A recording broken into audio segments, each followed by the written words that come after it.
Remember, they're dealing with part of the truth. Part of the truth. I've just finished this week a new book called The Life and Death of Planet Earth. Now, what it points out is that the absolute truth is what we're all trying to find out, and we prove this subjectively. We know it, and nobody can change our minds. Because we know it just like I know that fire burns my fingers because I've stuck them in there. You can tell me all you want, but I won't believe it until I do it. Knowledge is what we're seeking. The churches started off with a paradigm, a framework of understanding, and they had to work within that framework, and their framework was quite narrow. Then Jesus came along and broadened it tremendously. He resurrected the ideas of love and brotherhood, and working, you too can do as I do. He was showing by his lifestyle that you can be perfect. You can know yourself. You can know your Creator. You can know what it's all about. All you have to do is get off the dime and stop being so lazy and pay attention. That's what he was saying. Human beings have a tendency to want to put frameworks around things so they can be comfortable with them. So the early church put a framework around the truth. Theologians have translated and interpreted what has been said by all the great teachers until it's been quite distorted. However, even with all of the translations and misinterpretations of what was really said in the ancient times, they've done a remarkable job. They've done some bad things as well as good things in the eye of history. But the information is here. All you have to do is want it and dig for it. I found it. I found it for myself. There's more than one path. The reason I follow the path of the Great Pyramid is because I'm a doubter, a skeptic, and there's something made of stone, the world's largest stone structure. It can be checked and rechecked and measured and remeasured. It's been around for a very, very long time, and there's no doubt it's there. However, the metaphysical idea, somebody going into a trance and some voice talking through him telling me he's Jesus, that doesn't prove anything to me. It could be, but I could never prove it. I can prove what the Great Pyramid does, and that turned me on. There are answers to everyone's questions. We each have progressed, you see. I accept we've lived many thousands of lifetimes. Let me repeat that. I accept we've lived many thousands of lifetimes. People say, oh, reincarnation, I can't believe that. Well, they probably didn't believe it in their last lifetime either. I probably didn't either. However, each time we live a life, we learn something more towards this perfection. We're supposed to be growing until finally we reach a point where we choose our incarnation with such great care that we incarnate to two very sharp parents, at which point we grow with a tremendous rate of speed. That's the purpose of it all. Civilization's purpose is to provide the playground, the background, the environment that enhances soul growth, character growth, an environment which enhances the ability of humans to practice the virtues. By practicing these virtues, love, brotherhood, and working, you too can do as I do, which are part of universal law. What you put out comes back to you, karma. You set an example for others by practicing patience, tolerance, forbearance, kindness, and charity. In your everyday life, you grow. By your example, you set off a multitude of self-sustaining series of events, a chain reaction which strengthens the truth. I found this for myself. This is the message in all of the esoteric teachings in all 7 of the great religions. I think the key thing that the present human civilization is missing is that the idea has been lost, that we're all responsible. Individual responsibility has been lost. We want some wizard to come along and do it for us. We want the preacher on Sunday to save us from our sins. We want the man in the confessional booth to cleanse us. We don't want to do it for ourselves. Well, there are no wizards. Every single ego, every single created individual or discrete bundle of mental energy must do it for himself. This is part of the message of the Great Pyramid, and as soon as humans realize this and take responsibility for their actions, the problems of the planet Earth will be diminished 1,000-fold. Number 1, I found it most fascinating, the fact you mentioned a moment ago that the individual ego has a hand in the choice of his or her own incarnated person. Number 2, this is esoteric information. I use the term esoteric information. Esoteric meaning inside information. And it's only information that has been given to me. I've not proven it yet. Even if I did prove it, it would still be only information to you. So the difference between information and knowledge is clear. We need to make that clear.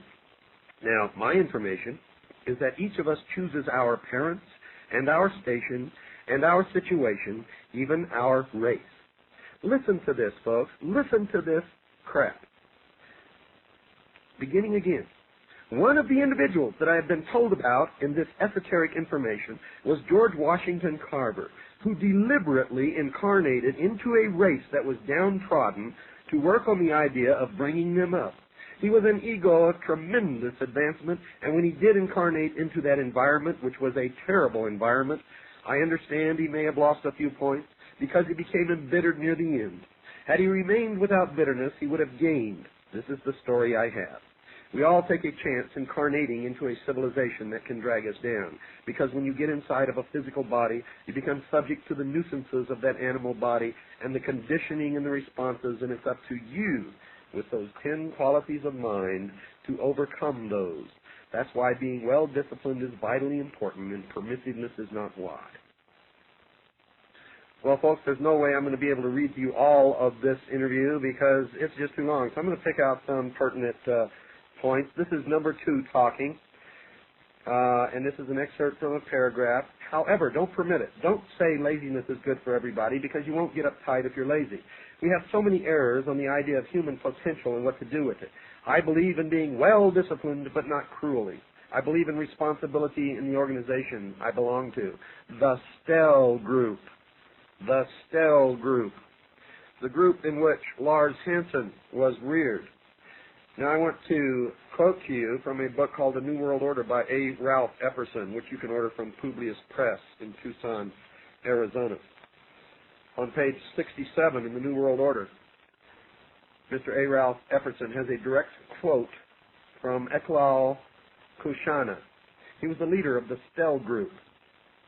Mr. Tex Mars also has the same quote in one or two of his books. But I'm taking this from The New World Order by A. Ralph Epperson. Quote, Lucifer is the head of a secret brotherhood of spirits.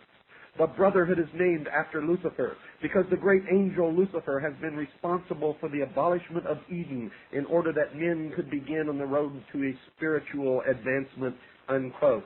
That is the teachings of the leader of the STEL Group, the group that this man belongs to. So, folks, pay attention. This again is number 2 speaking. This is a part of the message, a band of men at the dawning of the age of Taurus, a more civilized age embodied in the Great Pyramid's mathematical code, to transmit to a generation of humans living in the age of Aquarius, something they felt was vitally important. The age of Aquarius began 23 August 1953, and this is a New Age idea, the idea that we can perceive and try to improve. Of course, there's still a larger majority of humans, even in the age of Aquarius, that want to drag people down and lower the standards. However, every single ego, every single human has the capabilities of bringing himself up to the equal of his Creator. It's just a matter of effort and patience and practicing the virtues. Number 1, as Jesus stood between the 2 columns, Jachin and Boaz, on the outer porch of King Solomon's temple, John 10, verse 23, on 25th December, the celebration of the winter solstice, which is what that date is really for, a large majority of the people did not understand him when he said, "Ye are gods." John 10, verse 34. Some people in the crowd took up stones to kill him as the money changer in the temple cocked his head away from his table to see what some in the crowd were yelling about. He heard Jesus say, "Is it not written in your law, I said ye are gods," as he saw a lawgiver of the temple sit bolt upright to listen to this man speaking to the crowd. The money changer wondered why such an important lawgiver of the temple sat up to listen, as rigid as a rod of iron, remembering the law and his responsibility, as the lawgiver remembered Psalm 82, verse 6. He remembered a song of Asaph in which God said, "Ye are gods." The man speaking to the crowd said, "The Father is in me, and I in him." And what he meant could not have been other than what he said. As the crowd screamed blasphemy and moved forward to kill Jesus, he simply disappeared. So when you say humans have the capability to bring themselves up to the equal of their Creator, it would seem to me that this New Age idea is in reality a very, very ancient idea. However, you did say that this was part of the message of the Great Pyramid. But what about these ancient brotherhoods, these people who are responsible for all this secret type of teaching, which seems to be such a mystical notion?